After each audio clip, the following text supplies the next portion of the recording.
with all of you to ensure that we are successful in preventing oil spills from occurring. So thank you again. Thanks, Mr. Chesbrough. Any other committee members like to make an initial comment? Don't need to, but okay. Thank you. And I'll tell you, as someone who has been and will continue to swim in our bays and ocean, clean water is very important to me.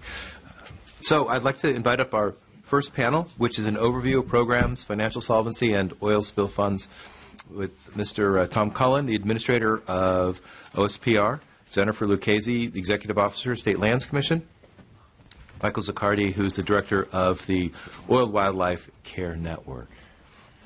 Thank you. Good morning, and thank you all so much for being here today.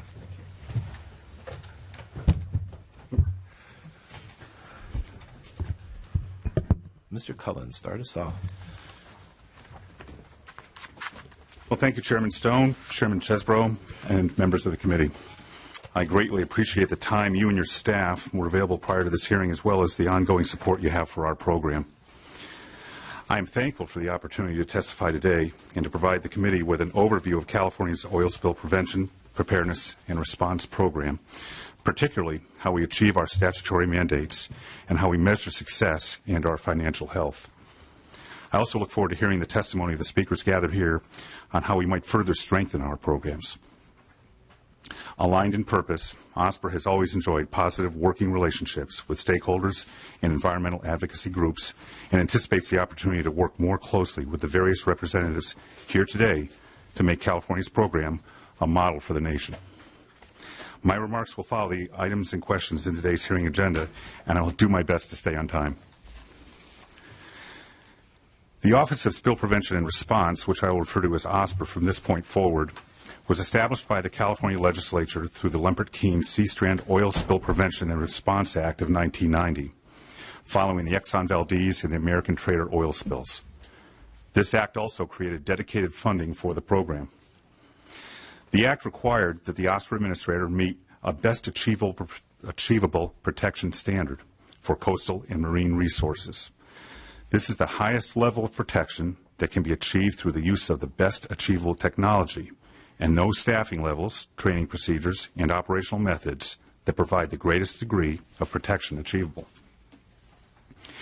It is clear that the legislature's intent was to ensure that California create a model program that would push the envelope in spill technology effectiveness, primarily by adapting best practices, improvements, and lessons learned from responses to actual spills or exercises. I can assure you that we at OSPR are all very proud of the work that we do and the reputation that we have earned, and that we take our obligation to protect California's natural resources very seriously. This past year, both the Bureau of State Audits and the Department of Finance conducted audits of OSPR, our fund conditions, our organizational structure, our interagency relationships, and our practices and procedures. A summary of their findings will be discussed later in this morning's hearings. We always welcome any suggestion on how we may improve, whether through audit recommendations, administration or legislature oversight, or stakeholder input.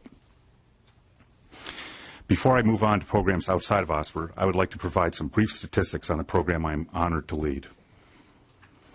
We currently have 245 positions at OSPR. As the administrator, I am also a chief deputy director within the California Department of Fish and Wildlife, and therefore enjoy access to and support from this larger organization. We have 1,400 oil spill contingency plans on file, 1,300 for vessels and 100 for facilities. We annually process approximately 8,100 certificates of financial responsibility. We have settled 130 natural resource damage assessment cases totaling $210 million. To date, wildlife and habitat restoration projects that we have completed or underway total over 300. We tracked more than 18,700 vessel movements in 2012, and OSPR oil spill prevention specialists boarded more than 1,350 vessels from 2012 to present and monitored 716 oil transfers. OSPR contracts with UC Davis for the management of the Oil Wildlife Care Network, or OWCN. The network meets the state's statutory obligation to establish rescue and rehabilitation stations for birds and mammals affected by marine oil spills, as well as industry's obligation to provide care for wildlife impacted by oil spills. The OWCN is an outstanding example of what's possible when diverse organizations and institutions work collaboratively toward a common goal. OWCN's director, Dr. Mike Zaccardi, is here and will be speaking shortly and will provide more details on his program.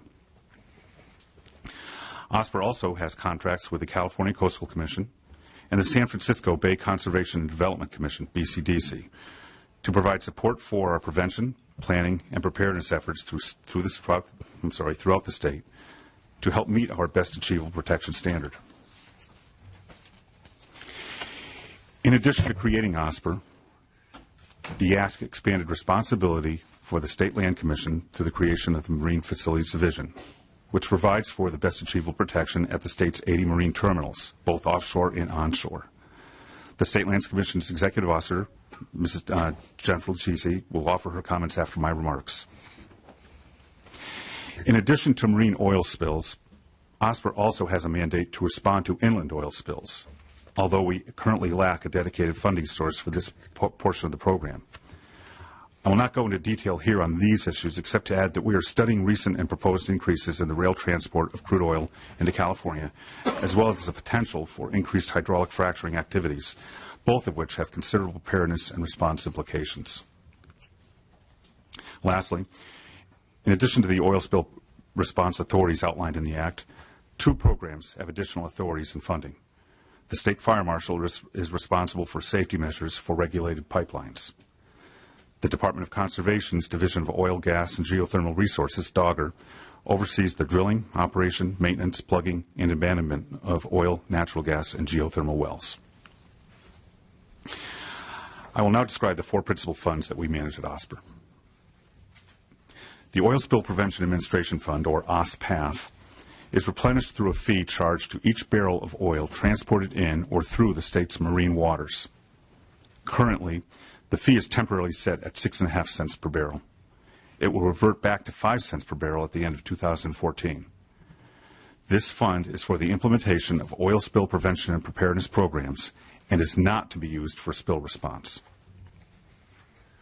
The Oil Spill Response Trust Fund pays for response, abatement, containment, and rehabilitation from an oil spill in marine waters. It was initially filled through a 25-cent per barrel fee on crude oil imported into the state in 1991 and is capped at $55 million. The OSPR administrator is required to activate the fee should its balance drop below $52 million. This has not been necessary to date. The Environmental Enhancement Fund is filled through fines and penalties collected from marine oil spills and is used expressly for habitat improvement and acquisition projects in the coastal region of California. The balance in the EEF is projected to be approximately $1.65 million in fiscal year 14-15. Finally, the Fish and Wildlife Pollution Account is a Department of Fish and Wildlife fund managed by OSPR. It funds the response activities for releases of all deleterious materials spilled into any state water, marine and inland, and those oil spills in marine waters less than 42 gallons, 1 barrel. The fund is supported only by fines, penalties, and costs recovered, and has never had a dedicated funding source.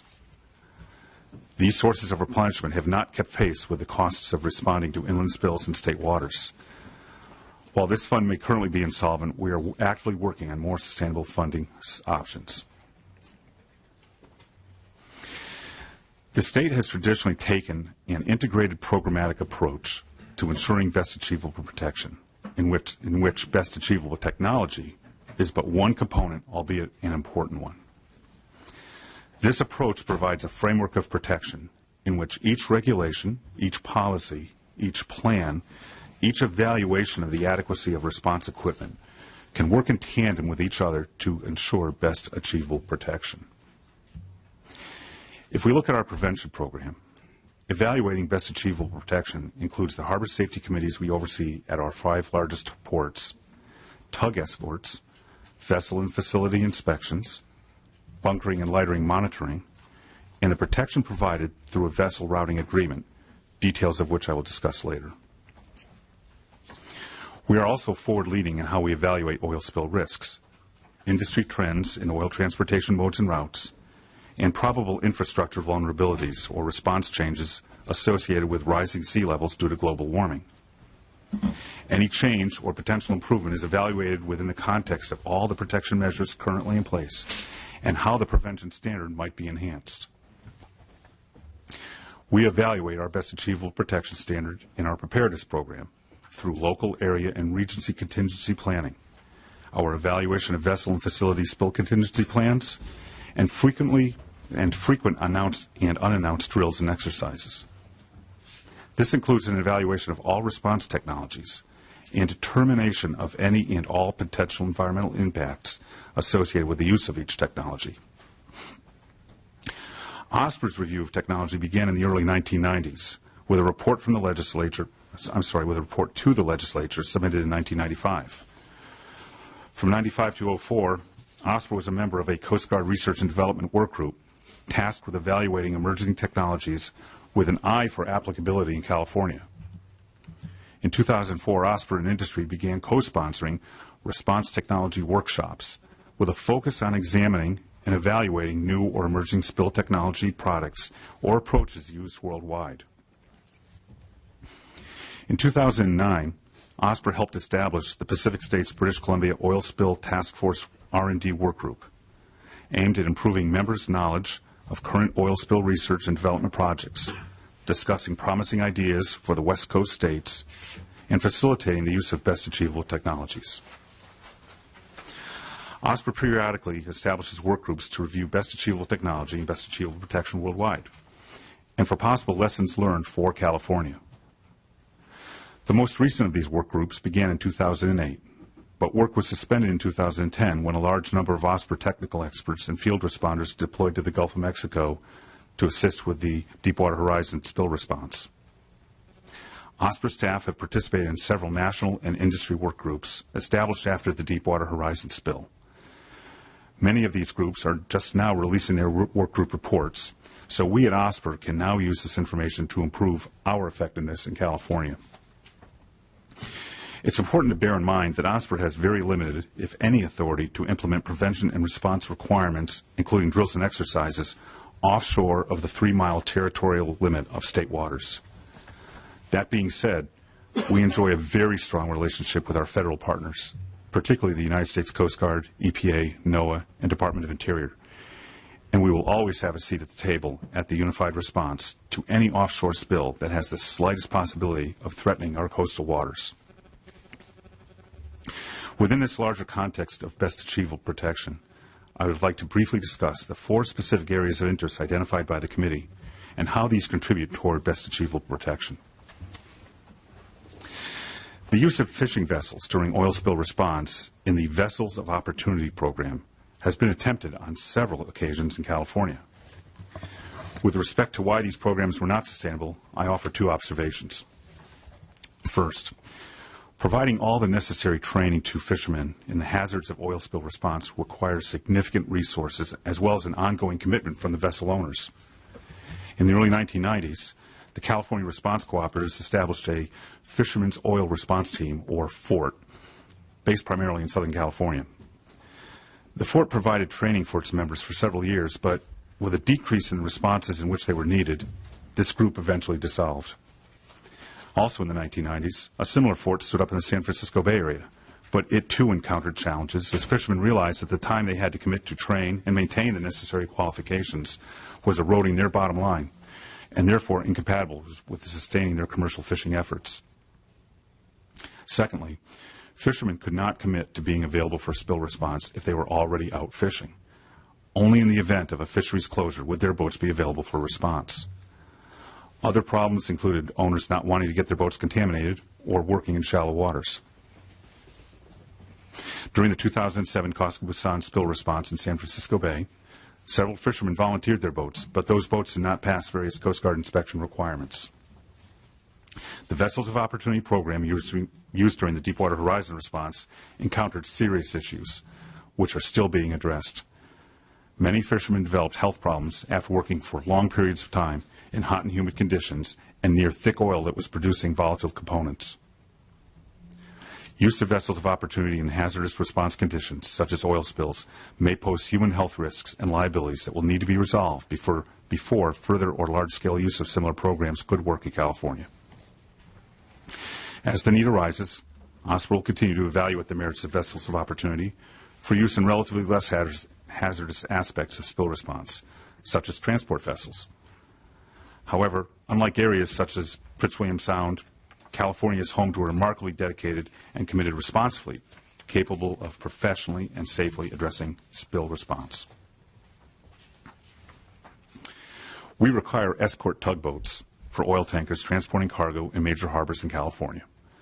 Escort requirements vary on the geographic location of the tanker and other case-by-case risk factors and oceanographic and meteorological conditions. The purpose of these escorts is to help a vessel come to a safe stop in case of a loss of propulsion or loss of steering. For a tug escort to work, the tug, the ship, and the equipment must be properly matched by size, and all equipment must be used, and all equipment to be used in a potential tow must be of the proper strength to handle the dynamic loads involved.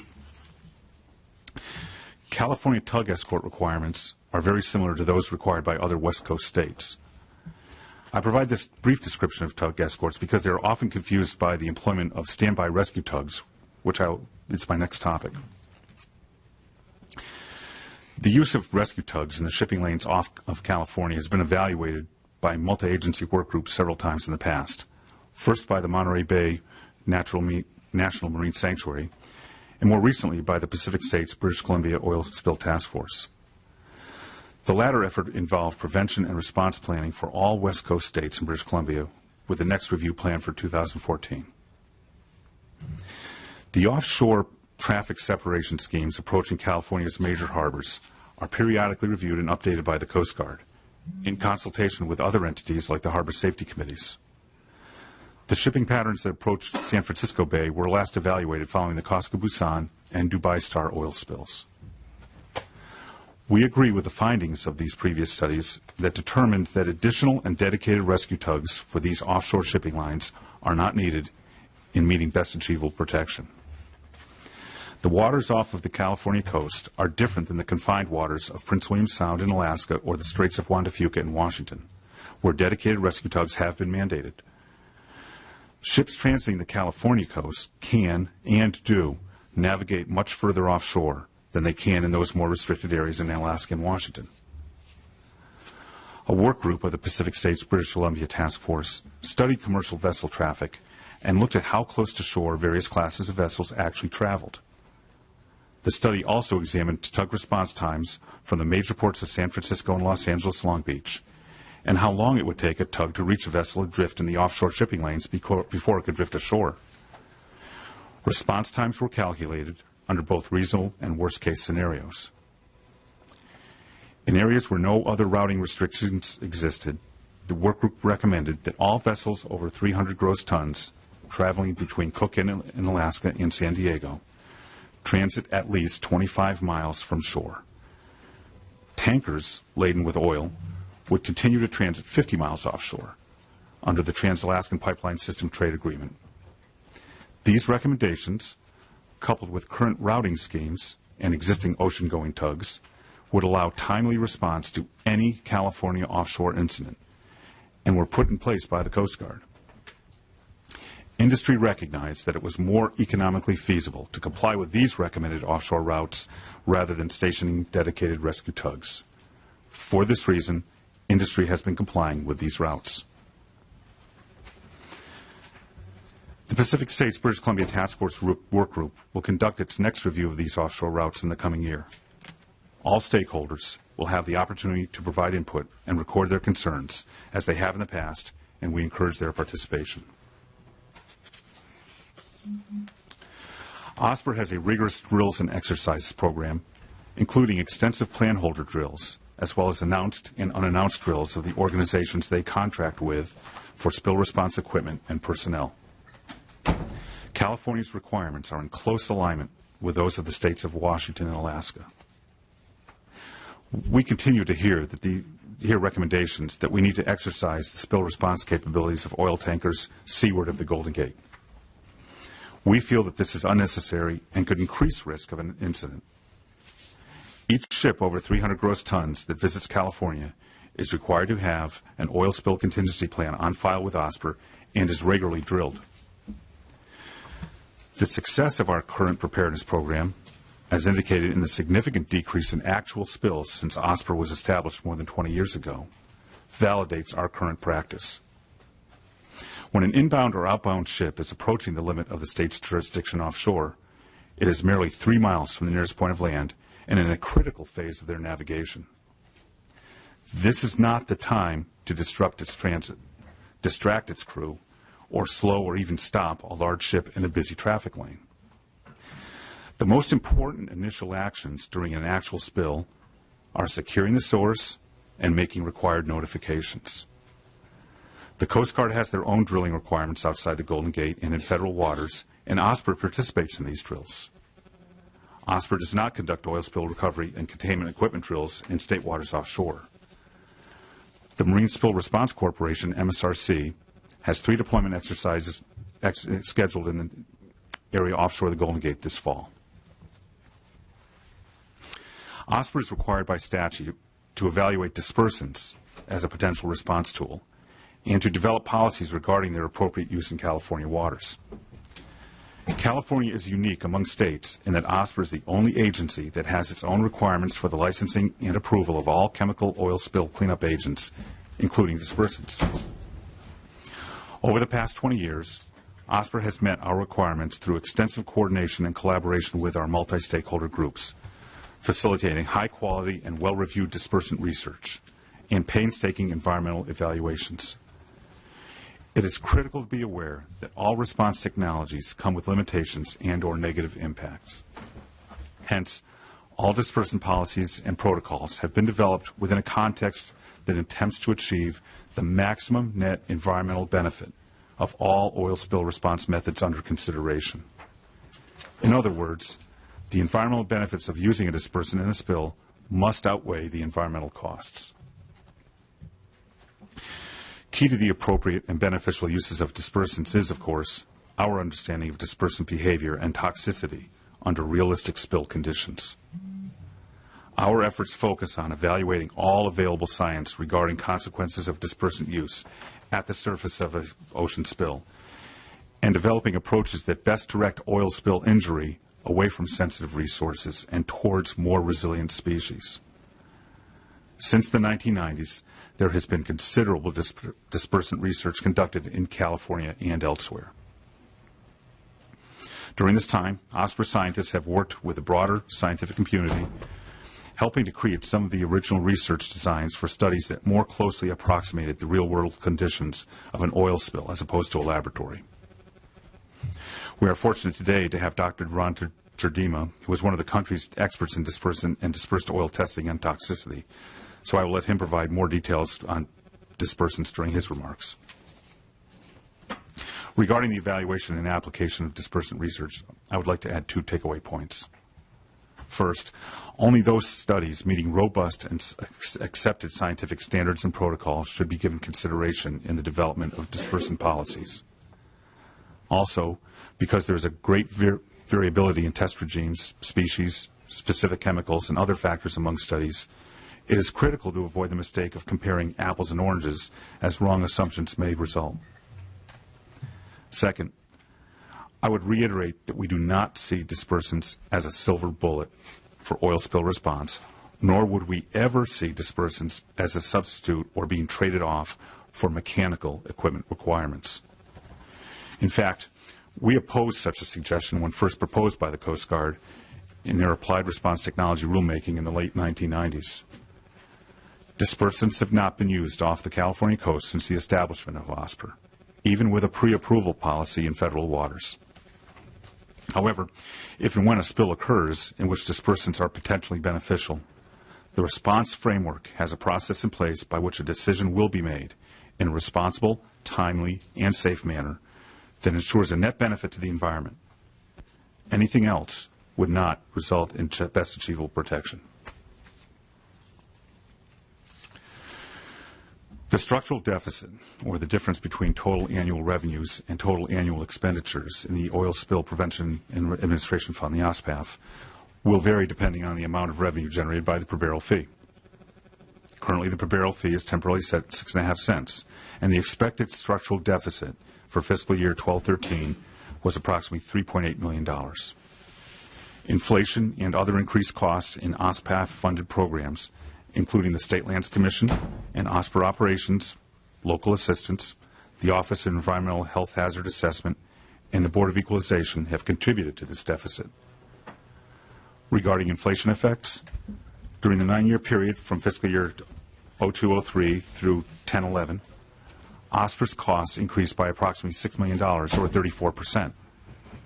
Based on Consumer Price Index data, 74% of this increase, or about $4.5 million, can be attributed directly to inflation. OSPR, through judicious budgeting, has preserved our ability to meet our most critical prevention and preparedness mandates.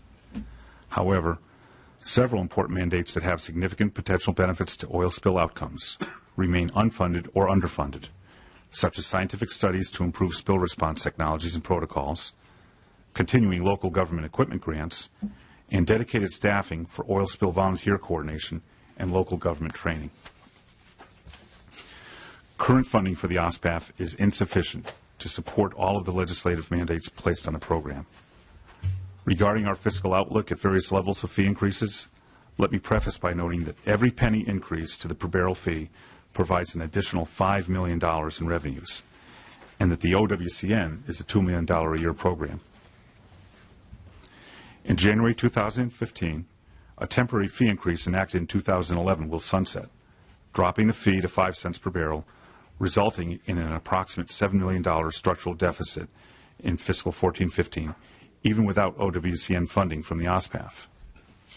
If we fund the OWCN, the deficit will grow to $9 million. If the fee were increased to 7 cents per barrel, the structural deficit will disappear in 15-16, but there will not be enough to fund the OWCN. In other words, if we fund the OWCN under this scenario, the deficit is about $2 million in 15-16. If the fee were increased to 7.5 cents, the deficit would again be corrected by 15-16, and revenues would be sufficient to fund the OWCN.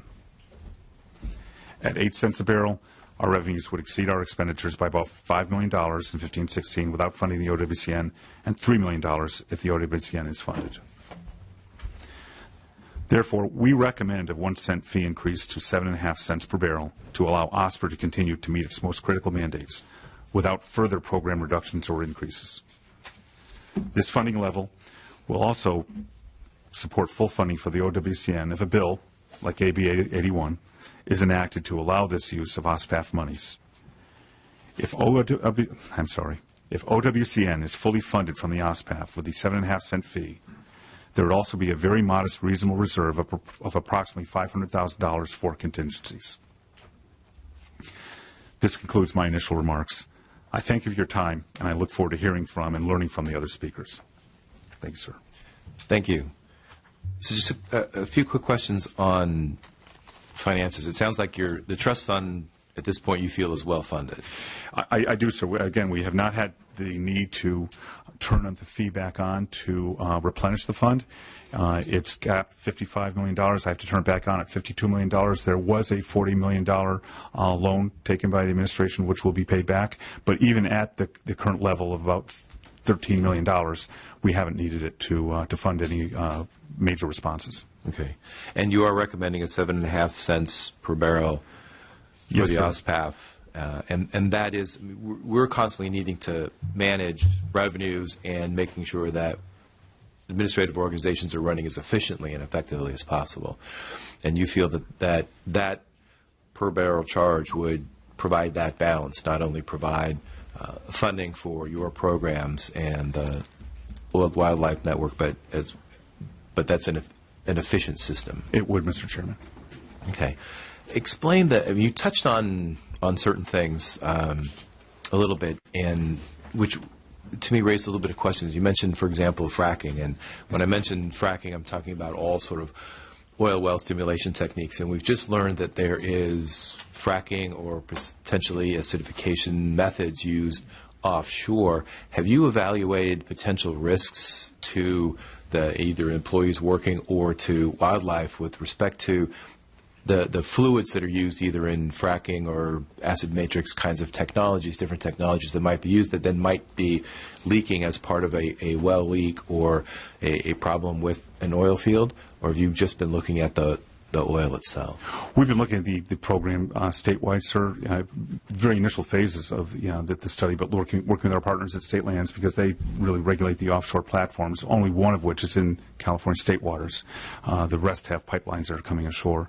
But we feel we're in a very good position and will continue to be able to work with industry, all of our stakeholders to make sure that we're fully capable of responding to whatever could possibly happen.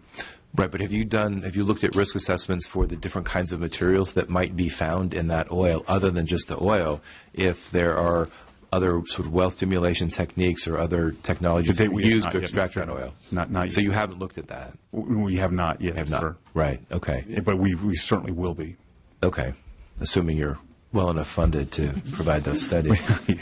And what about climate change, impacts of climate change? On the open ocean, I would imagine negligible, but when talking about impacts San Francisco Bay, San Diego Bay, some of the more enclosed waterways.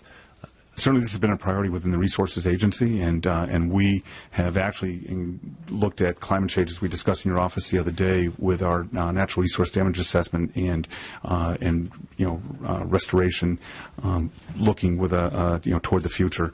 But this is certainly a slow, if imminent, prospect, and it's a consideration that we have as we look forward. Okay.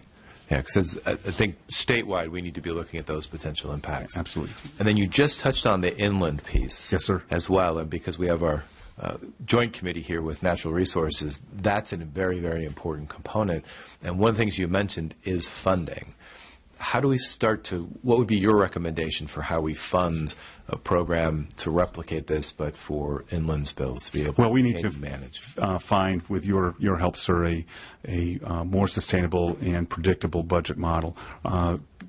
Currently, through just cost recoveries and administrative fines and penalties, it's just not enough to keep pace with the spills inland.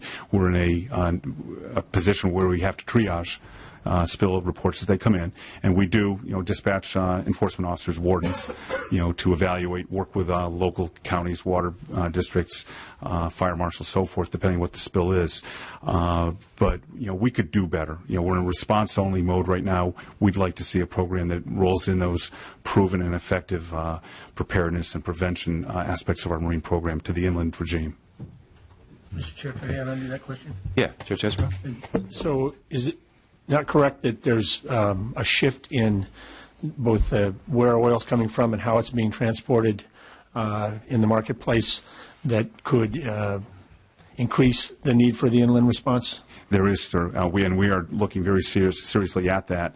It's no secret that there's going to be more oil moving by rail, from areas outside of California. We expect there might be an increase in production that puts more oil into our pipeline infrastructure. So we are aggressively looking at that right now.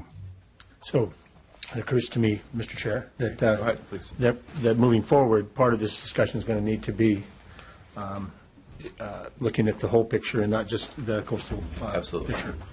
So especially if there's a significant shift in terms of perhaps less import by ship and more transportation by pipeline or rail, that means that there's risks to the environment that exists outside of the coastal zone. So.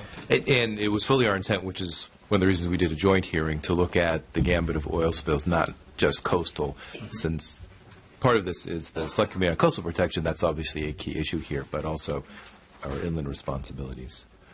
Any other questions? That's it. Yeah, I think you answered. I have you written down here, but you answered my questions. Thank you. That was a very thorough presentation. Other questions? Mr. Williams. So I think that we heard a lot about the long-term financial inadequacy that needs to be addressed. What about the logistical readiness? Over time, I believe it's changed how many ports of origin that we have response capability from. Can you detail that a little bit more for us, because I don't know that.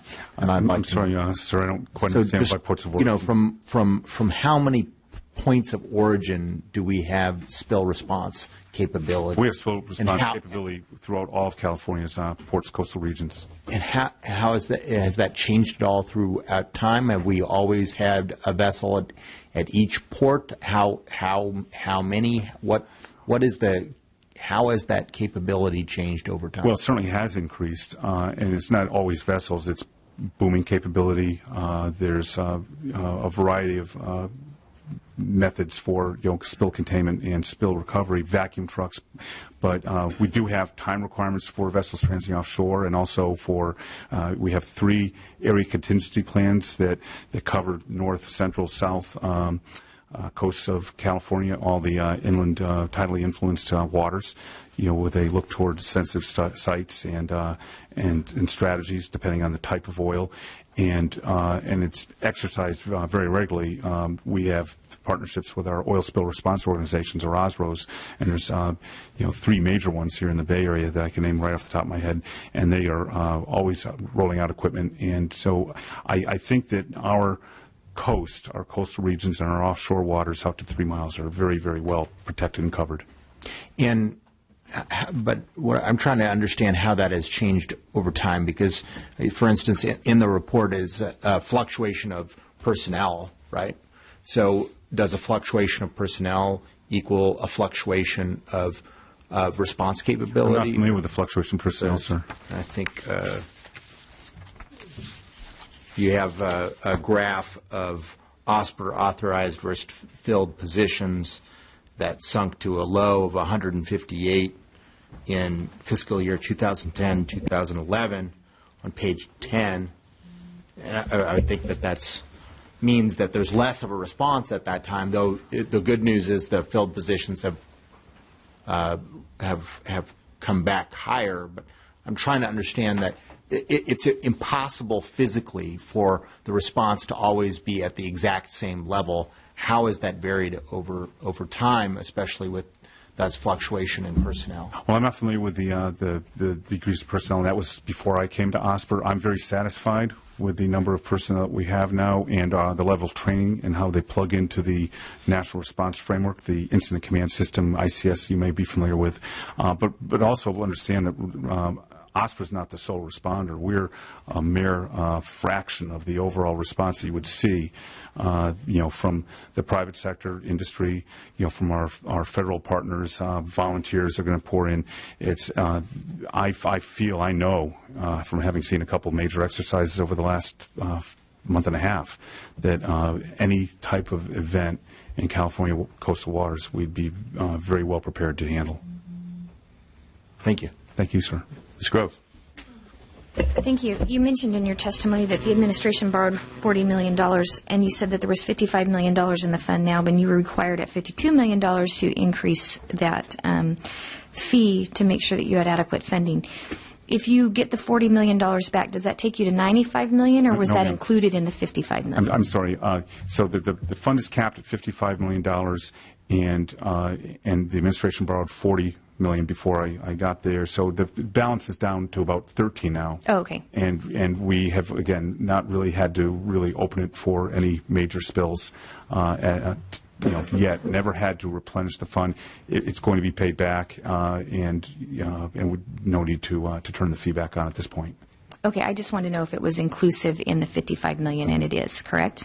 Well, the $40 million is included in the $55 million. Right. Okay.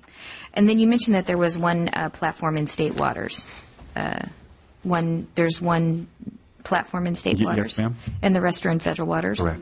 Do you guys oversee, I know you work in conjunction with the federal partners, but do you oversee, or is it your responsibility to take care of spills that come off the federal platforms? We would respond to spills that would have a trajectory that would affect California state waters. And even if in the initial event, even if the trajectories looked like they were going to stay offshore, we would still be very much involved in the unified command, in the response.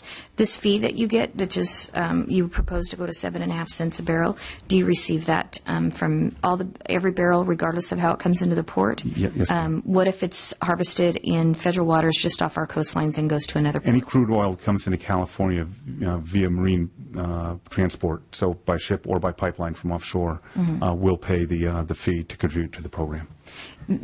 Are federal platforms taking their oil to other ports of entry other than California? I'm not aware of that, ma'am. I don't know. Thank you. Thank you. Thank you. Other questions from the committee? All right, thank you. Thank you, sir.